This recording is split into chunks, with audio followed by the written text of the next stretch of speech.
Bonjour et bienvenue dans cette vidéo qui s'adresse aussi bien aux adultes qu'aux adolescents. Nous allons parler de la rentrée. Oui, c'est la rentrée dans quelques jours et j'aimerais parler d'un sujet qui est très important, qui nous concerne tous. Euh, alors comme on sait, chaque année, c'est toujours un peu difficile de reprendre le rythme, de se lever plus tôt le matin, d'avoir un emploi du temps chargé, d'avoir des devoirs, d'avoir des obligations. Et bien entendu, cela finit par passer, quoi. Ça dure 1 ou 2 semaines. Mais aujourd'hui, j'aimerais parler de, sans rentrer dans la sensiblerie, soyons très clairs là-dessus, j'aimerais parler de tous ces adolescents qui appréhendent à l'idée de rentrer à l'école. Pourquoi? Tout simplement parce que ces personnes en question, ces personnes dont je suis en train de parler, n'ont pas envie de revivre ce qu'elles ont vécu l'année précédente ou ce qu'elles vivent depuis plusieurs années. Et de quoi je veux parler ici? Je veux parler de la violence verbale ou la violence physique. Alors soit on se prend des coups et on se retrouve face à des personnes qui sont impressionnantes et qui nous disent voilà, si tu dis quelque chose, t'en prends deux autres. Ou la violence verbale. Alors parlons-en de cette violence verbale. Souvent avec des mots qui reviennent, trop ou pas assez. Tu es trop gros, tu es trop petit, tu es trop moche, euh, tu, euh, tu es trop bête, tu es trop stupide. Ou encore tu n'es pas assez grand, tu n'es pas assez beau, tu n'es pas assez belle, euh, tu n'es pas assez intelligent, etc., etc. Alors, certains me diront, ben oui, mais moi, vous savez, mon enfant, si on lui dit ça, hein, ça rentre là, ça sort là. Oui, c'est vrai, c'est une réalité. Pour d'autres enfants, eh bien, qu'est-ce qu'ils font? Ils ripostent. Et il suffit de riposter une seule fois pour que ces élèves en question qui cherchent à, on est bien d'accord, à intimider, à exercer une pression, à rabaisser les autres, ben, il suffit d'une riposte pour que ces personnes partent en se disant, bon, c'est pas la bonne proie. Et puis, il y a toutes ces personnes qui n'osent pas réagir, qui subissent et qui prennent ces insultes, ou alors qui subissent ces coups de plein fouet. Je dis bien de plein fouet.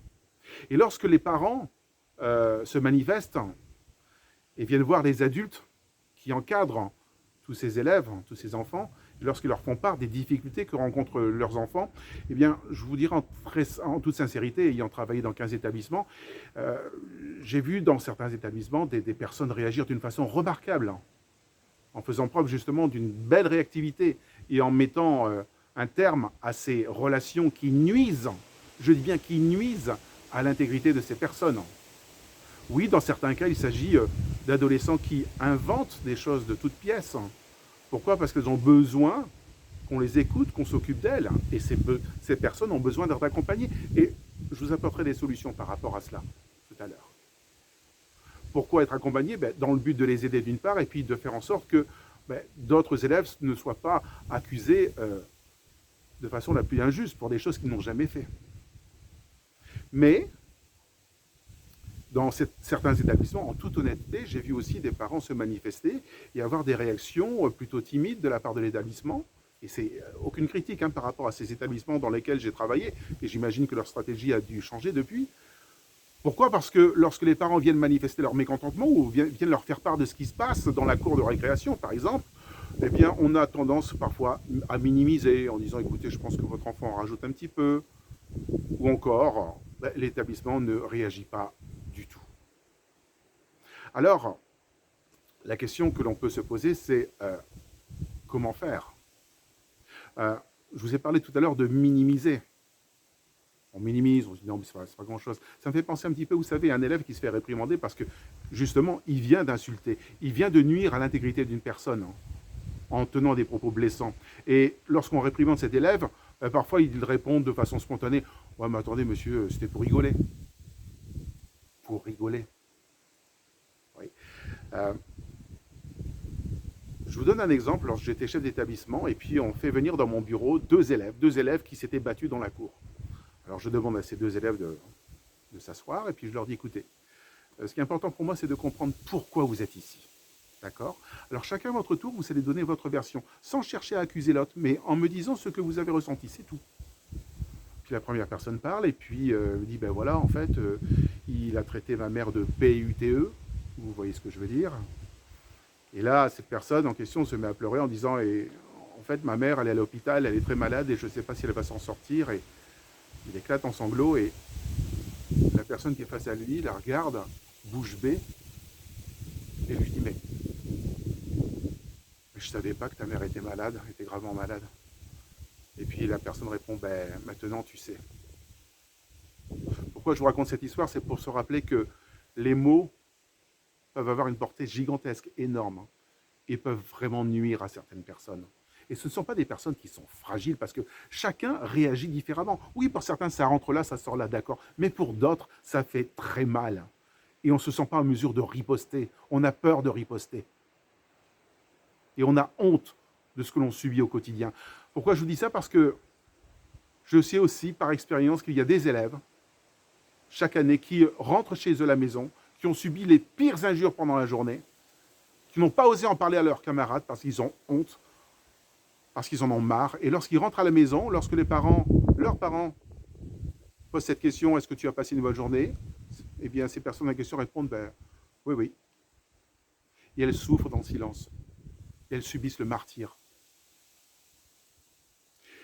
Et puis un beau jour, on ne comprend pas pourquoi, ces personnes dont je vous parle explosent. Que ce soit à l'école ou à la maison, et on ne comprend pas ce qui se passe. Ben oui, c'est le fruit de tout ce qu'on a pu encaisser pendant des jours, des semaines, des mois, voire des années. Ou encore, beaucoup plus grave, ces personnes commettent l'irréparable. Alors, comment faire pour pallier à ce problème qui prend énormément d'ampleur? Vous savez, je ne suis pas en train d'apporter des solutions miracles, mais restez avec moi, s'il vous plaît, jusqu'à la fin de cette vidéo. Très certainement, tous les adolescents qui vont regarder cette vidéo, vous allez comprendre pourquoi. J'aimerais simplement déjà vous parler de ma propre expérience en tant que chef d'établissement. Il y a une dizaine d'années, à Valence, j'ai proposé à l'équipe pédagogique, à l'équipe d'encadrement, d'avoir une personne supplémentaire dans l'équipe. Une personne qui allait tout simplement jouer le rôle de, à la fois sophrologue, une personne formée aux thérapies brèves, pour avoir un espace écoute dans l'établissement où chaque élève avait la possibilité de se confier, de dire ce qu'il ressentait, de faire part de son mal-être, dans le but d'être entendu, écouté, sans être jugé, mais aussi dans le but d'être accompagné à long terme. Et s'il s'agit par exemple d'une personne, alors ça peut être lié bien sûr par rapport à des problèmes que l'enfant vit à la maison aussi, mais en parlant de cette violence physique et verbale, eh bien l'intérêt c'est aussi d'être accompagné à long terme pour pouvoir justement reprendre confiance, gagner en confiance et être capable de riposter sans pour autant écraser l'autre, mais en apprenant à se faire respecter. Et lorsque j'ai fait cette proposition, certains adultes étaient enthousiastes, on dit mais c'est génial, c'est super. Puis d'autres étaient plutôt réticents. Oui, mais enfin, qu'est-ce qu'elle vient faire cette personne? On a une équipe d'encadrement, je ne vois pas ce qu'elle vient faire ici, etc. Puis elle est venue pendant une année. Et son bureau était plein du matin au soir. Beaucoup de réservations. Ces élèves qui venaient se confier, qui appréciaient par rapport au fait d'être entendus, accompagnés, soutenus. Puis au bout d'une année, les adultes, ces adultes dont je vous parlais, qui étaient réticents, m'ont posé cette question, mais est-ce qu'il serait possible pour nous aussi de la rencontrer, cette personne? Parce que nous aussi, de temps en temps, on aimerait bien pouvoir se confier, être accompagné par rapport à ce que l'on vit, pas forcément à l'école, mais en dehors de l'école. J'ai dit, oui, bien sûr. Alors si les adultes ont ce besoin qui est tout à fait légitime d'avoir cet espace écoute, qu'en est-il pour des personnes qui sont en train de se construire? Je parle des adolescents. Et je rêve qu'un jour, à l'école, on ait cet espace écoute. Alors, il existe déjà dans certaines écoles, soyons clairs, mais qu'il existe partout pour que tous les adolescents soient entendus, soutenus, encouragés et accompagnés dans la durée. Mais pour aider tous ces enfants, alors que nous sommes à quelques jours de la rentrée, j'aimerais m'adresser à vous, adolescents. Vous, adolescents qui seraient à l'école ou vous serez à l'école dans quelques jours. Si vous êtes témoin de ce genre de scène, vous savez, vous voyez des plus grands qui prennent un malin plaisir à s'en prendre aux plus petits. Alors c'est bien parce qu'on est 3 ou 4, donc on se sent fort. Réagissez. Souvent, ça se passe dans les coins de la cour où justement les surveillants n'ont pas peut-être la possibilité de voir ce qui se passe tout le temps. Ça se fait discrètement. Il y a des élèves qui prennent des coups, qui se font injurier de tous les noms. Réagissez. Allez voir ces personnes en leur disant, vous n'avez pas honte. Ou faites intervenir des adultes aussi. Mais brisez le silence, s'il vous plaît. Parce qu'il est important d'accompagner ces enfants. C'est aussi une des raisons pour lesquelles j'ai mis en place ce programme. J'ai fait le choix d'être moi, qui s'adresse aussi bien d'ailleurs aux adultes qu'aux adolescents. Des audios qui ont pour but de soit de retrouver le sourire, de retrouver la pêche, se remotiver, ou d'aller justement soigner toutes ces blessures. Et vous retrouverez tous les détails de ce programme avec des audios gratuits qui vous sont offerts en dessous de cette vidéo. Mais s'il vous plaît, brisez le silence. Et j'aimerais m'adresser également à vous qui subissez ces injures, qui subissez ces coups bas. Et laissez-moi vous dire une chose. On vous a peut-être dit, tu es trop gros, tu es trop petit, tu n'es pas assez intelligent, tu es trop bête, etc.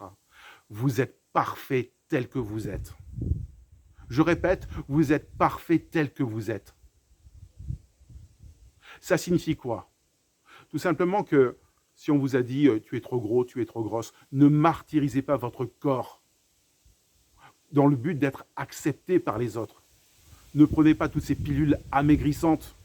Ne vous privez pas de nourriture uniquement dans le but d'être reconnu par les autres. Soyez vous. Pour toutes celles et ceux à qui on a dit tu es moche, t'es pas belle, ne mettez pas 3 tonnes de maquillage. Je ne suis pas contre le maquillage, non.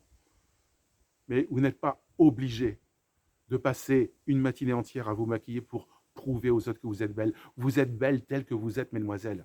Et vous, messieurs, si on vous a traité de... Oui, parce qu'on l'entend souvent, alors je ne vais pas dire trop de gros mots dans cette vidéo, mais efféminé, tapette, etc. Vous êtes parfait tel que vous êtes, vous n'avez rien à prouver aux autres. Si on vous a dit, de toute façon, t'es qu'un intello, toi. Vous n'avez pas à vous saboter en cherchant à avoir des notes qui sont... alors que vous avez la possibilité d'avoir facilement 18, 19, et c'est parfait ainsi.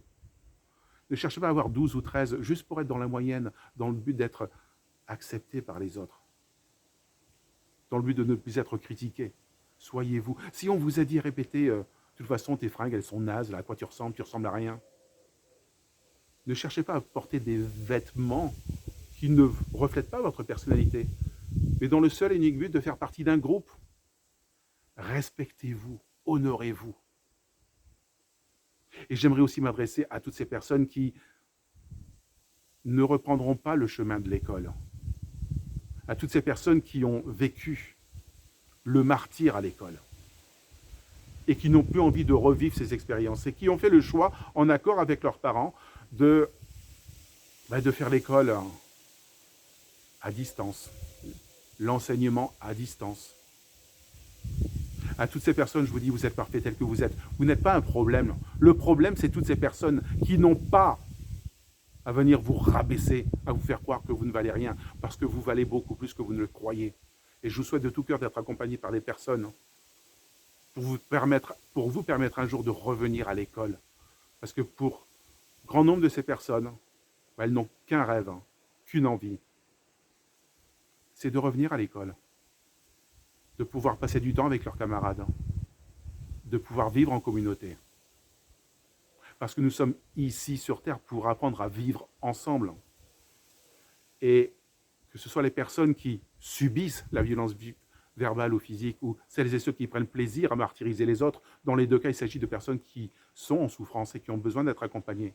De renvoyer un élève parce qu'il a, on utilise souvent ce mot, harcelé un de ses camarades, c'est peut-être une décision qui peut paraître légitime, puisqu'il faut sanctionner ce genre de choses. Mais encore faut-il accompagner cet élève. Pourquoi? Parce qu'il va reproduire ce qu'il a fait jusqu'à présent, c'est-à-dire cracher son mal-être à d'autres personnes qui n'ont rien demandé. À toutes et à tous, je vous souhaite une bonne rentrée. Et je vous dis à très bientôt. Si vous avez aimé cette vidéo, surtout, n'hésitez pas, parce que je pense qu'elle peut aider un grand nombre de personnes. N'hésitez pas à la liker et à la partager. Bye bye.